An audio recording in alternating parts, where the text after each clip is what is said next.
Hey, family, what's going on? This is your authentic love marriage moment with who? Chaz And Alicia, and my beautiful wife, Alicia. hey Hey, y'all, hey. thank you so much for taking time out for joining us just for a little moment, just to see what we're talking about. We want to thank you all for your likes, your comments, your even your subscriptions if you have subscribed to us on YouTube. So tonight, we want to thank you again. Okay. We want to go ahead and turn this thing over to my wife for birthday and anniversary celebrations. Yay! So happy anniversary and happy birthday to all the wedding anniversaries and birthdays, church anniversaries, everything out there. Happy anniversary and happy birthday to all my June. Today's June 20th. So yeah, happy birthday, guys. And happy anniversary. Hey, yes, see, you had to happy birthday to my dad, who celebrated a birthday last week. Oh, and my nephew, Caden. Happy birthday to you. They're born on the same day. So happy birthday to my dad and Caden. Caden Cohen's. So happy birthday to Pops and nephew. Hey, listen, we want to thank you all for who tuned in to our rewind. We didn't think our rewind was going to get that many views, but hey, we were talking about insecurities in relationships. It was phenomenal overview. We're glad you all enjoyed that. Those who looked at it, thank you so much for looking at that, because that's an oldie but goodie. Okay. But we have one today that you really gonna like. Okay. That you probably didn't think about too much. The more we talk to couples, it's kind of like, wow, man, I can remember what I went through in that period and everything that I expected, right? And it's really interesting when you really think about it. Okay, so what we're going to talk about is unmet expectation. Unmet expectations, right? Let's just say, when you you begin to get married, you think about the dating period a lot, right? You think about everything that you talked about, everything that you discussed. So you, in those conversations, right, especially for those who are married, and let's just go ahead and say, even those who decide to live together, okay, you have these expectations in your mind, right? These expectations of, okay, one of them could be if they're moving in with you, or when you get married, hey, I won't have to feel the burden of bills. Okay, I won't have to feel the burden of bills. I can be able to save a little money. You name it, right? Especially us men, we have expectations that, hey, things change. Let me just put it that way. Things change throughout the course of your years together. But when you got married, you have this expectation. It could be, the woman that you're with, she is always beautiful until, the wife has these expectations of the husband. He has these muscles until, right? All sorts of things that you possibly could have thought about in the relationship in the beginning, but when you really settle down and you say, hey, we want to be together for the rest of our lives together, you have these expectations and they don't go according to plan. Right? Well, yeah, that's called realization. Yeah. Well, realization, it all depends on how you work through it and maneuver through that stage of marriage. The The realization stage, oh my God, I realized that he or she doesn't do this, or oh, I realized that they may not put the toilet seat down, that he may not put the toilet seat down, or she may not stack the dishwasher correctly. Realization, you realize those small quirky things, and those small quirky things can become big things. They can, so you be like, oh yeah, while we're dating, oh man, isn't that cute? How he dresses, right? But then when you get married, you be like, you just don't have no style at all, or something like that, or you may have liked her hair a certain way. You met her and she had long, flowy locks, right? She cut her hair, now her hair is short. I really don't like that. But those realization stage, those small quirky things that get you to looking at your spouse differently in different lenses, is that why you married your spouse? Did you marry your spouse for those small quirky things, or did you marry your spouse because you genuinely love him or her? That you was like, you know what? Even though it was small and cute then, or whatever, let's talk about it. Let's work through it. Let's maneuver through it. And, hey, that may be something that you be like, okay, babe, that's fine. Sometimes we as women, sometimes we blow things way out of proportion. And then with a nice, calm conversation, you can change those things, and it all depends on what you are willing to accept. What are you willing to do? Would you let that one small thing stop you from loving your husband or your wife in marriage? Should that one thing, or could we talk about it? Can we negotiate through it? And here again, there's 7 levels of marriage, right? If you didn't know, there are literally 7 levels into marriage. It's just that you have to find out where your level of marriage is, right? Because sometimes you can think, where in the world is this coming from, right? But you got to find out what level of marriage is, and one of them is the realization stage that we talk about after the honeymoon stage. But the realization stage is kind of in sync with Unmet Expectations, right?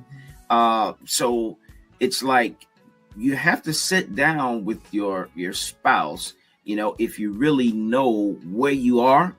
Okay, and let's have a conversation about expectations. Right. Okay. Right. When you have those conversations about expectations, right, you can not worry about the derailment that comes when something happens, right?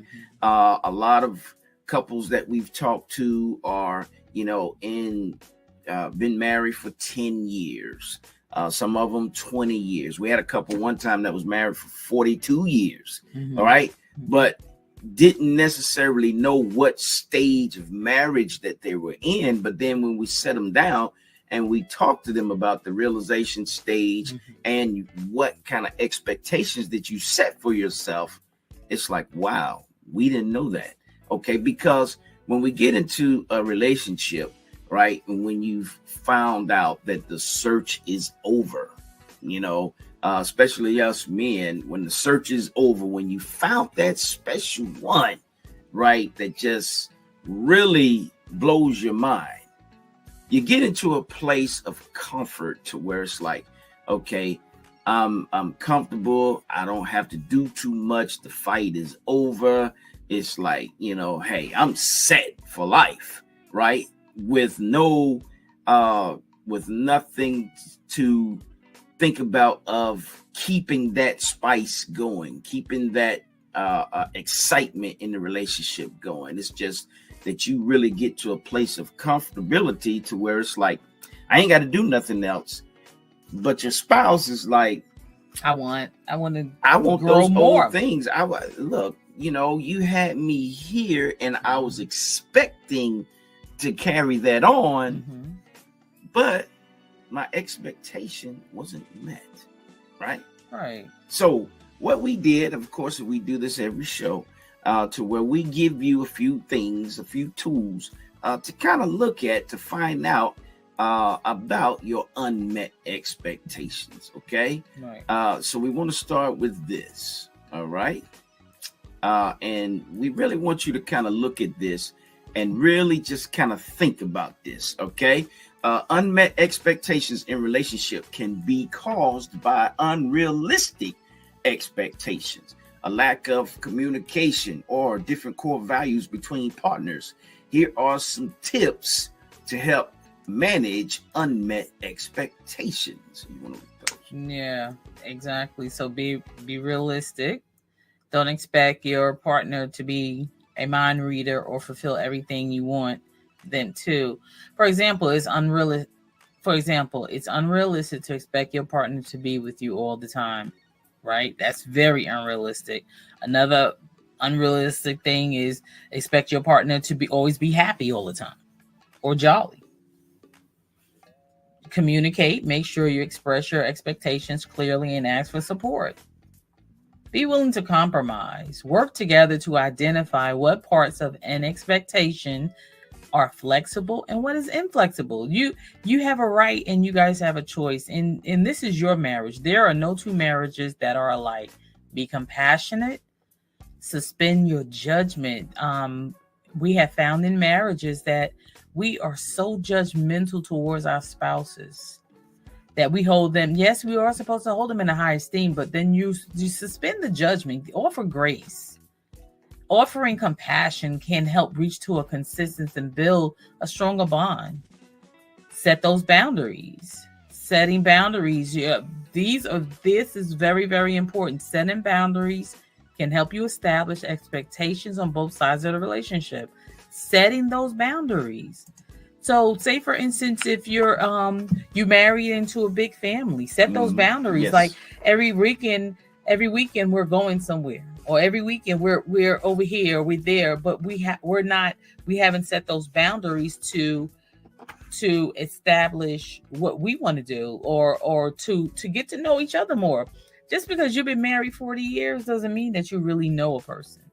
Yes. Because you're still knowing. It's like you're still growing, you're still living, and as you're still growing and living and learning, though you change. Things change, and sometimes it can change on a dime. You're like, oh my God, I didn't know that you like orange. I didn't know that you eat crawfish, or I didn't know this, that, and the other. But look, people change, appetites change. So be compassionate about that and suspend the judgment and grow together. That's why, like, years ago, people who were married for 60, 70, one thing that this lady says, she said she extended grace to her husband. She allowed him to grow, and he allowed her to grow and to be herself and to be himself.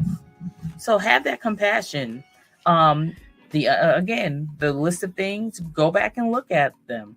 Go back and look at our show that we did a couple. Matter of fact, we have done 7 Levels of Marriage a couple of times. Mm-hmm. Go and look at those. Mm-hmm. Each time we have examples, we talk about it. These things are true. Mm-hmm. We have found to be true. Even in our marriage, sometimes we can look at those 7 levels of marriage, Chaz and I, and we can say, oh my God, we're at it's 7 levels and they don't go in a certain order. It's only a few of them that go in a certain order. We're like, oh man, we're at 3 and 7 right now, or we're at 4. Even in our times of marriage, being 15 years married, we still can find ourselves in the 7 levels of marriage. So, here again, those 5 things that you can look at, and just kind of take a self-inventory. 6 things in your marriage, and kind of look at it. Be realistic, communicate, compromise, be compassionate, and set boundaries. Think about that, right?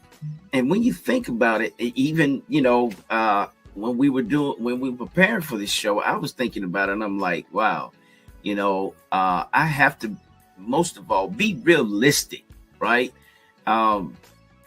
sometimes we go over into faith. Let's put it that way. When we go over into faith, a lot of times, that faith level is high, but then when the actions kind of doesn't meet up with your faith level, although you are going to reach that faith level, okay, don't get me wrong, right. But when you got to kind of be realistic about certain things, especially where you are. You can't just say I'm gonna be a millionaire, but then your work ethic ain't lining up to be a millionaire. That's the things that I'm talking about when you're not being realistic with yourself. But if you're putting the work in, hey, I can see me being a millionaire in real time, being realistic because you're putting in the work. Same with marriage, right? I'm gonna have a successful marriage, but then you don't want to communicate. You don't like those intense moments of fellowship when they come and you turn and you run. Okay, let's be realistic. Okay, those things really kind of hit home when you think about it, right? So kind of take notes anytime that we come on the platform. One of the things that you will not find us doing. You will not find us, discussing opinions about certain things that's going on in the world. We want to stick with what our profession is, which is giving you tools for the betterment of your relationship and your marriage, right. Okay? Because we are all about the success of relationships, right? We're work in progress. And when we come into some of those moments of intense moment of fellowship, we want to take the tools to put back into our conversations so we can continue to higher heights. Right. Okay. We want to see what the blessing is on the other side. All right. So hope you enjoyed this little moment here called Unmet Expectations. Hey, we're going to get back to blended families because I think that's a pool. But whenever we feel the unction to talk about something else, we dive right into it. Okay. Right. So if you can go back, share this with someone. If you see us on Facebook or YouTube or, even sometimes on Instagram, hit us up with a like or a comment. Let us know how you're enjoying the show, okay? Because we're giving out our tools to you, all right? So this is your Authentic Love Marriage Moment with who? Chaz and Alicia. And hey, listen, like we say every show, don't forget to authenticate your marriage. All right, everyone. Hey, you all have a blessed, safe, and wonderful weekend. And we will talk to you later. All right? Bye, y'all. Be blessed. Bye-bye.